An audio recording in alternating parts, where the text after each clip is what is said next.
All right, so the sim's still running, but I would already say that I'm not too happy with it.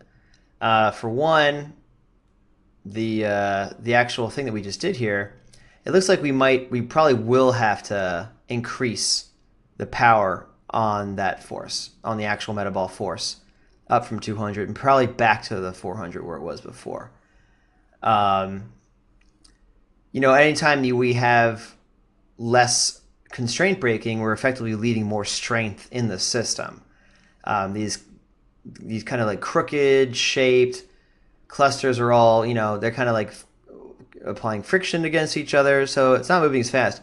At the same time, I also don't love how quickly and easily uh, those weak constraints are coming apart. So that was something that I should have mentioned last time, if I didn't already. Is as that propagation goes out, it just moves so fast. So let's do a couple of things here. Let's close that for one. I would say let's make this force go back to 400, and at the same time, and we're gonna wedge these later to really find out where these values should be. But let's just go up to 1 at the very least for now. So let's just try those two things real quick and see what that gets us. Okay, so our sim is done. Boosh. Now we're really getting somewhere. Upping that strength on the outer constraints to 1 from 0 really helps a lot. We can see how we got the whole top to move as one chunk. And then it breaks apart. Even this still remains one chunk for a while longer, and then it falls apart, as you can see. Cool. Yeah, looking a lot better.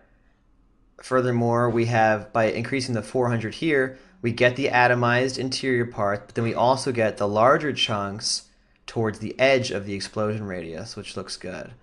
So we're getting, clustered pieces projected out on the sides. Very cool. So that's really helping. We're on the right track for sure now. So one more little thing I'm noticing while we're here. See this little piece right here? That one right there? It really goes pew. That can happen here and there. Small pieces reacting to really strong forces.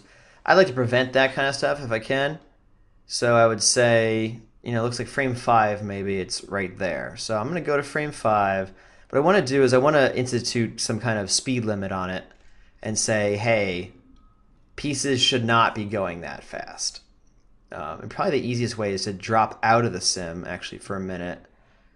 And let's say we are here back in Sopsland. And I would say, there it is. That's the piece right there. I'm going to select it, delete it, the usual thing, or rather delete non-selected. So now we have it, that one little piece. And I want to see how fast is it going. Too fast, really. If we look at the velocity, we can see some kind of velocity there.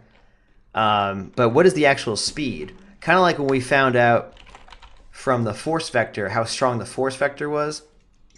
Let's find out here how long, essentially, is the velocity vector. And that's all I need to do. So apparently it's going 97, units per second. Which is, again, it's too fast. It's just simply too fast. So what's a better speed for it to go? Like, what's a fast-moving thing that I was okay with? I would say, all of these pieces are fine. Like, they're going fast, boosh, but they're not going, error fast, They're not going to just make, a stupid streak when we actually come to motion blur these things. So let's just say, okay, on frame 7, there's that piece there. That's a good maximum speed, maybe. So I'm going to go back here and say, all right, this guy, select it, delete it. There are other ways to do this. You could do, only show selected. I like to delete them because I like to just be, to really isolate it and get in there. Plus, it's easier to move around now. So anywho, so this is the piece that I'm okay with. How fast is he going on this frame? He's going 33. Okay. I could live with 33, I guess. So let's just go back into here and say that that's fine. So delete all that stuff. Go into the sim. And you know how we were talking about how there's all these different pop stuff that we can use? Well, there's another pop we can use here, and it's called speed limit, aptly enough. I'll just throw it into the kind of particle collection that I have going here. And you can do a few things. The thing that we're interested in, again, is the maximum speed. So let's say 30 was a nice rounder number than 33 point whatever we had before. Great. So now in our next chapter, we're just going to start randomizing where these explosions go. And we can find like a nice cascade of them.